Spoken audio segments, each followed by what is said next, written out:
नमस्कार शेतकरी मित्रांनो, सर्व सोयाबीन उत्पादक शेतकरी मित्रांसाठी आजची सर्वात मोठी बातमी समोर आलेली असून सोयाबीन बाजारभावात तुफान वाढीला सुरुवात झालेली आहे। तर येत्या 10 दिवसात सोयाबीन पिकाचे बाजारभाव अजूनही वाढण्याची शक्यता बाजारातील जाणकारांनी व्यक्त केली आहे। तर सध्या कुठल्या बाजार समितीत सोयाबीन या पिकाला सर्वात जास्त भाव भेटत आहे हे आपण या व्हिडिओमध्ये पाहणार आहोत।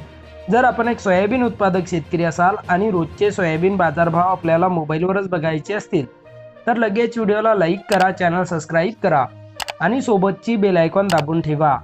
सर्व शेतकरी मित्रांसाठी एक आकर्षक ऑफर। आता 1 किलोमीटरपर्यंत फोकस देणारी कमांडो टॉर्च 1800 रुपये नव्हे तर केवळ 1250 रुपयात पूर्णपणे कॅश ऑन डिलिव्हरी उपलब्ध आहेत। ज्याही शेतकरी मित्रांना आपल्या शेतीच्या कामासाठी एक लांब फोकस देणारी टॉर्च खरेदी करायची असेल त्यांनी आत्ताच वर दिलेल्या नंबरवर मिस कॉल द्या। कंपनीचे अधिकारी थोड्याच वेळात बुकिंगसाठी आपल्याला कॉल करतील। चला तर व्हिडिओला सुरुवात करूया। सर्वात प्रथम बाजार समितीचे नाव आहे माजलगाव। आवक 614 क्विंटलची। कमीत कमी दर 4500 रुपये, जास्तीत जास्त दर 5471 रुपये तर सर्वसाधारण दर 5400 रुपये। पुढची बाजार समिती आहे चंद्रपूर। आवक 33 क्विंटलची।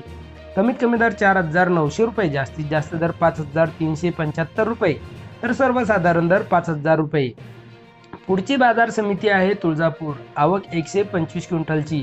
कमीत कमी दर 5400 रुपये, जास्तीत जास्त दर 5400 रुपये तर सर्वसाधारण दर सुद्धा 5400 रुपये। पुढची बाजार समिती आहे सोलापूर। आवक 41 क्विंटलची। कमीत कमी दर 5345 रुपये, जास्तीत जास्त दर 5550 रुपये तर सर्वसाधारण दर 5405 रुपये। पुढची बाजार समिती आहे अमरावती। आवक 1365 क्विंटलची। कमीत कमी दर 4850 रुपये, जास्तीत जास्त दर 5300 रुपये तर सर्वसाधारण दर 5075 रुपये। पुढची बाजार समिती आहे हिंगोली। आवक 550 क्विंटलची। कमीत कमी दर 5100 रुपये, जास्तीत जास्त दर 5600 रुपये तर सर्वसाधारण दर 5350 रुपये।